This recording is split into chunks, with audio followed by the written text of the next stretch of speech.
더 강한 자의 권세, 하나님 나라의 도래라는 제목으로 여러분과 함께 말씀을 나누고자 합니다. 여러분, 엑소시즘이라는 단어를 들어보셨습니까? 좀 익숙한 단어라고 생각이 됩니다. 이 그리스어에서 유래된 단어인데요.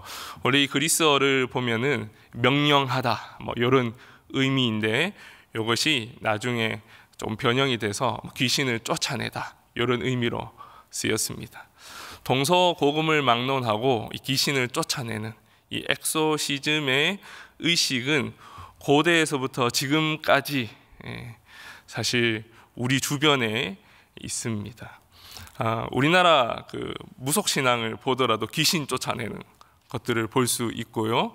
그리고 로마 카톨릭 같은 경우는 지금 또 구마 의식을 하는 사제들을 훈련시키고 그거를 전담하는 사제들이 공식적으로 있기도 합니다. 그 눈에 보이는 것이 다이다, 또는 눈에 보이는 것만이 실제이다라고 생각하는 현대인들에게도 이 엑소시즘이라는 것은 굉장히 흥미가 있는 주제인 것 같습니다.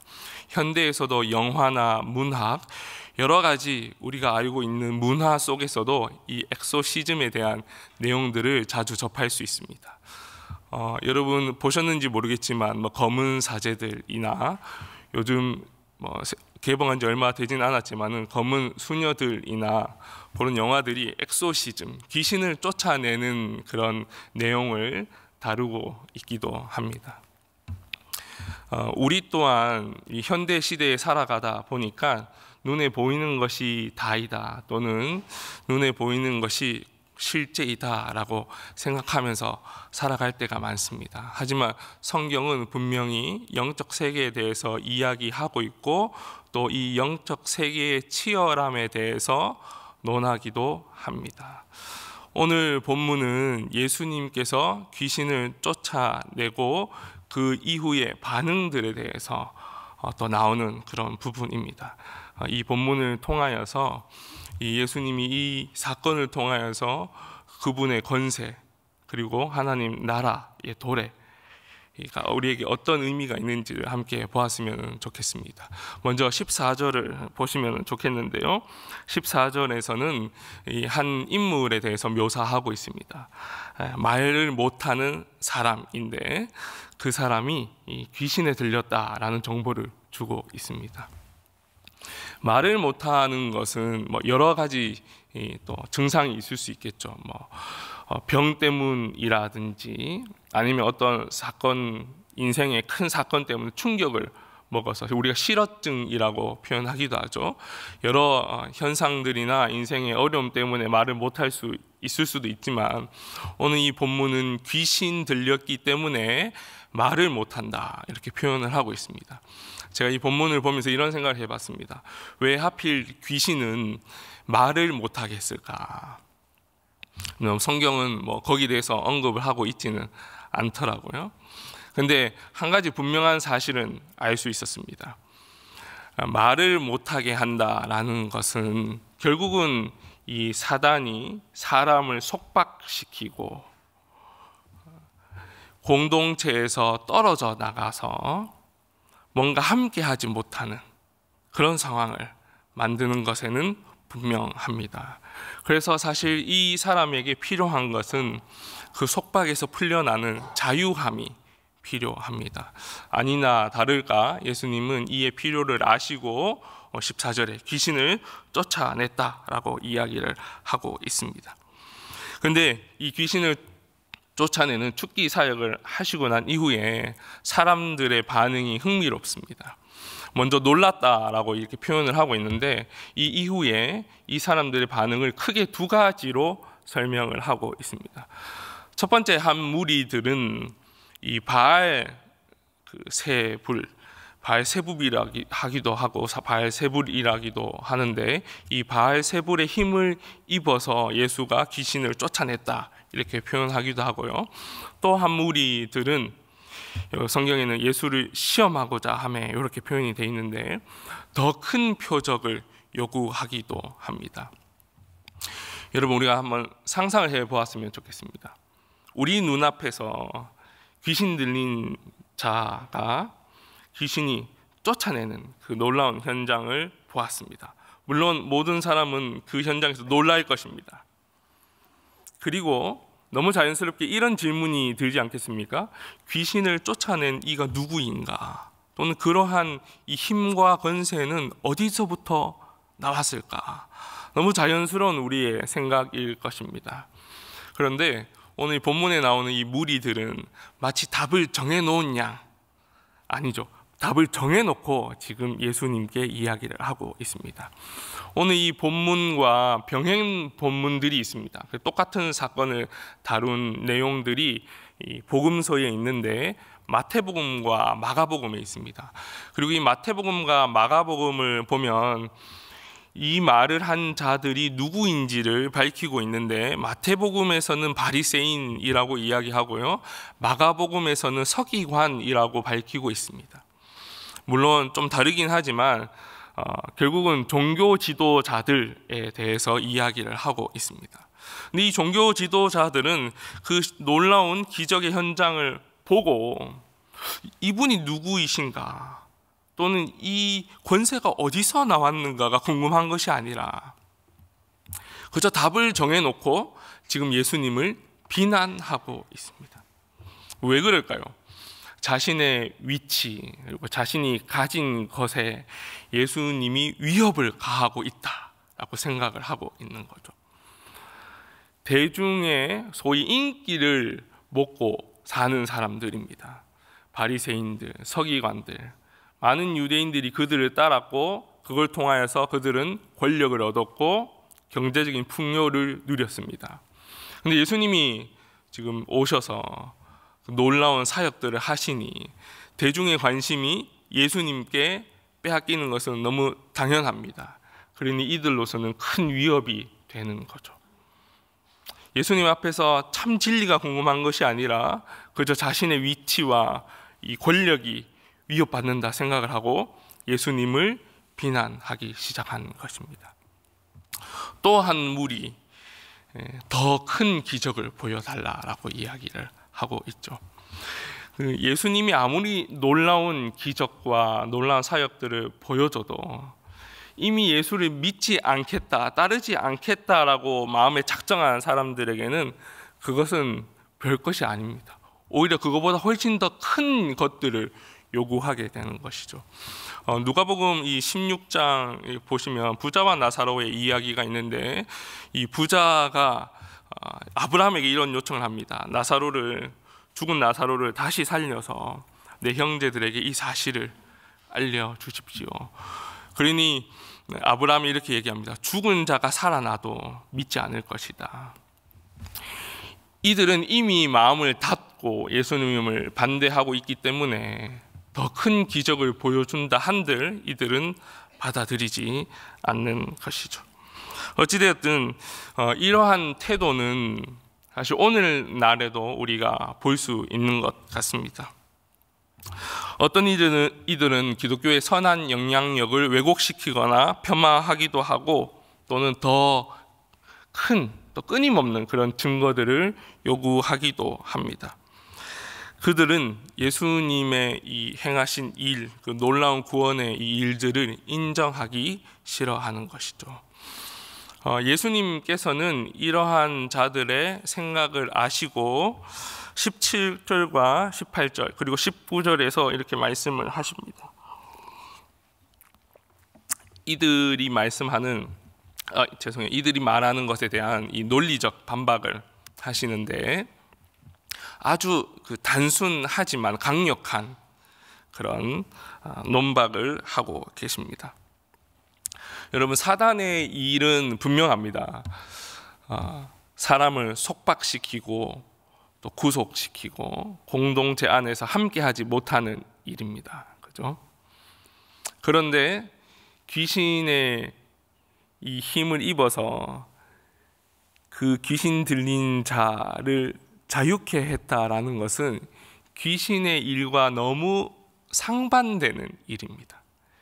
귀신의 일은 인간을 구속시키고 두려움을 주고 어쨌든 자기의 손아귀 안에서 빠져나가지 못하게 하는 것이 귀신의 일입니다. 이런 관점으로 본다면 귀신의 왕의 힘을, 바알세불의 힘을 얻어서 귀신을 쫓아냈다라는 그 말 자체가 사실은 성립되지 않는 거죠. 귀신의 왕도 하는 일은 사람이라는 존재를 억압시키고 속박시키는 것일 겁니다. 근데 어찌 귀신이 귀신을 자유케 할 수 있겠습니까? 어쨌든 이런 이 논리를 펼치면서 예수님이 말씀을 하고 계십니다. 그러면서 이렇게 말씀하시죠. 만약 내가 사단의 힘을 얻어서 귀신을 쫓아냈다면 그 나라를 분열시키는 것이다. 사실 대단한 어떤 어려운 논리는 아니고 오히려 아주 심플한 논리입니다. 근데 얼마나 이 바리새인과 서기관 종교 지도자들이 눈을 감고 예수를 비난했는지를 이 단순한 논증을 통해서도 우리가 알 수 있는 거죠. 이어서 19절에서 예수님은 이렇게 이야기를 합니다. 내가 만약에 바알세불의 힘을 입어서 귀신을 쫓아냈다면 너희의 아들들은 누구를 힘입어 쫓아내느냐? 이렇게 말씀을 하셔요. 이게 무슨 말이냐면 당시에 귀신을 쫓아내는 축기 사역들이 있었습니다. 1세기 유대 역사가 요세푸스의 기록을 보면 이 유대인들이 이 솔로몬의 이름을 가지고 여러 가지 주문을 외워서 축기 사역을 했다, 이런 기록들이 있습니다. 이 엑소시즘을 했다, 이런 기록들이 있어요. 그래서 귀신을 쫓아내는 건 예수님 말고도 당시에 그 퇴마사들이 있었다, 여러분 그렇게 생각을 하시면 됩니다. 그래서 예수님이 이제 반문하시는 거죠. 그러면 그들이 쫓아내는 그 축기 사역은 누구의 힘을 입어서 하고 있는 것이냐? 이 질문을 들으면 할 말이 없어지는 거죠. 만약에 귀신을 쫓아내는 것이 바알세불의 힘을 얻어서 쫓아내는 것이라면 그들도 귀신을 쫓아내는 것이 바알세불의 힘을 입어서 쫓아내야 되는 것이기 때문입니다. 이렇게 이야기를 하시고 난 이후에 예수님께서 20절에 이렇게 선언하십니다. 그러니까 제가 읽겠습니다. 그러나 내가 하나님의 손을 힘입어 귀신을 쫓아낸다면 하나님의 나라가 이미 너희에게 임하였느니라. 여기서 하나님의 손은 이 하나님의 권능을 의미합니다. 그리고 더 놀라운 것은 예수님께서 이미 하나님의 나라가 임했다라고 선포하는 것에 있습니다. 그 예수님의 이 축기 사역은 단순히 어떤 병자를 치유하는 것에 그런 의미를 넘어서 하나님 나라가 도래했다라는 것을 20절에서 예수님이 지금 선포하고 있는 것입니다. 예수님의 사역은 창세기 3장 이 15절의 예언, 즉 여자의 후손이 뱀의 머리를 상하게 하겠다라는 이 약속을 성취하신 것입니다. 이제 넘어가서 예수님께서는 이제 두 가지 비유를 말씀하십니다. 21절에서 22절에서 예수님은 강한 자와 더 강한 자의 비유를 말씀하고 있습니다. 여기서 강한 자는 사탄을 의미합니다. 그리고 더 강한 자는 예수 그리스도를 의미하시는 거죠.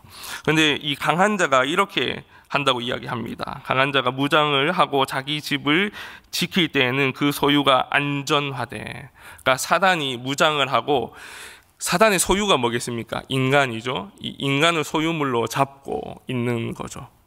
그런데 더 강한 자, 예수 그리스도가 오셔서 그들에게 이 속박된 자에게 자유를 주신 것이다, 이렇게 설명하는 겁니다. 여러분, 이 강한 자라는 이 표현은 비교 대상이 있어야지만 사용할 수 있는 단어입니다. 강하다라는 것은 이 상대가 있어야지만 강하다라고 표현할 수 있는 거죠.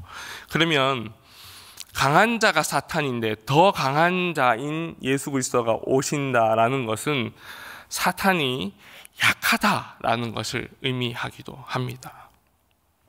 예수 그리스도께서 강하시고 그 앞에서 사단이 약해진 것이죠.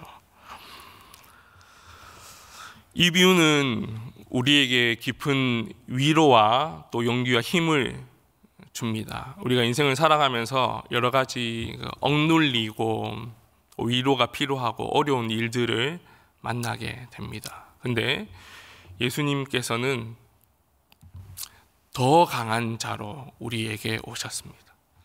우리의 그 어렵고 힘들고 그 두려움들, 괴로움들, 그것들을 상쇄시킬 그 능력을 가지고 우리에게 오셨습니다. 그래서 우리는 그 주님의 권세를 신뢰하면서 나아가야 할 것입니다. 그리고 그 승리에 동참하도록 우리는 부름을 받았습니다. 이어지는 23절에서는 예수님이 이렇게 말씀하십니다. 이 부분을 우리 함께 읽어봤으면 좋겠습니다. 23절입니다. 시작. 나와 함께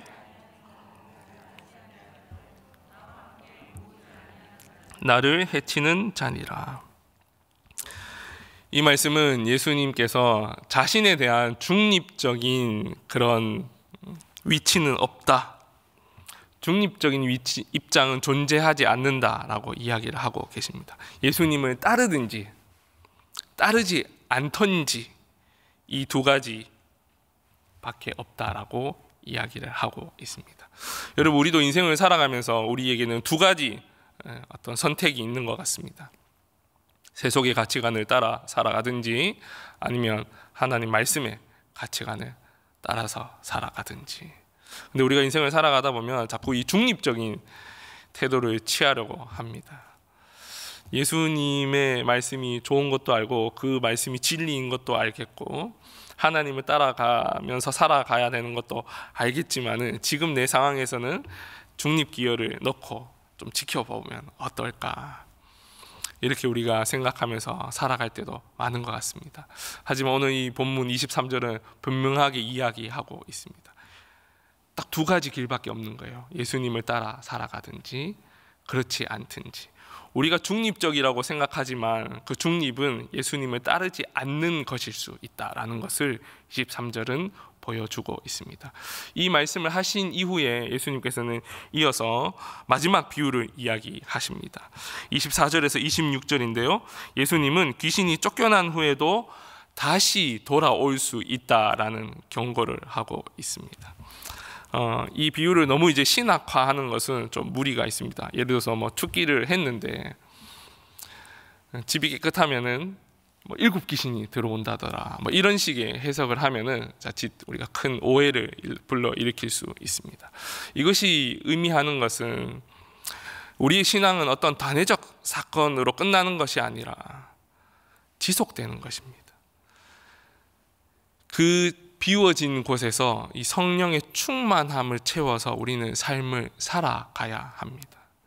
근데 많은 신앙인들이 일상의 어떤 성령의 충만함으로 살아가는 것도 중요하게 생각하긴 하지만 사실은 그것보다는 어떤 인생의 큰 이 사건들, 오늘 이 본문을 들자면 어떤 축기가 되는 그런 기적들, 그런 것들만 바라보면서 살아가는 신앙생활을 하려고 하는 그런 태도를 보이는 현대 그리스도인들도 있기도 합니다. 그러나 오늘 이 예수께서 비유로 우리에게 말씀하고 있습니다.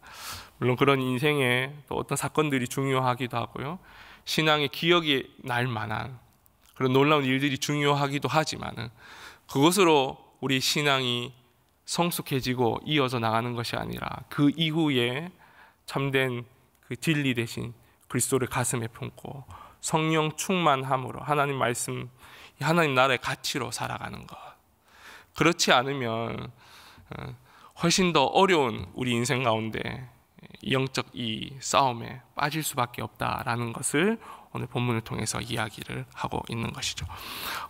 제가 함께 나눈 이 말씀들을 또 잠깐 좀 정리를 했으면 좋겠습니다. 제가 한 3가지 정도로 이렇게 좀 적용점을 만들었습니다. 첫 번째는 예수 그리스도의 이 절대적 권위에 우리가 인정하고 또 순종해야 합니다. 인생을 살아가면서 여러 가지 어려움과 또 감정적인 괴로움에 빠질 수 있습니다. 그러나 예수 그리스도께서 이 놀라운 그 권세로 악한 마귀 사탄을 물리치고 우리에게 승리를 주셨다. 라는 것을 우리가 인지하면서 살아가야 합니다. 문제 없는 인생 없고 괴로움 없는 인생 없습니다. 근데 그 문제 넘어 계시는 주님을 바라볼 수 있는 눈이 우리에게 있어야 할 것입니다. 두 번째는 그리스도를 따르는 분명한 선택을 우리는 해야 합니다. 신앙생활에서 회색지대는 없습니다. 신앙생활에서 중립지대는 없습니다. 그리스도를 따르든지 아니면 따르지 않던지 이 두 가지 길만 존재합니다. 우리가 무엇을 선택하든 간에 이 두 가지 카테고리 안에서 해결이 될 것입니다. 그럼 우리는 어떤 선택을 해야 될까요? 분명 하나님의 말씀을 따르고 또 그분의 하나님 나라의 가치관으로 살아가는 그 선택을 해야 될 것입니다.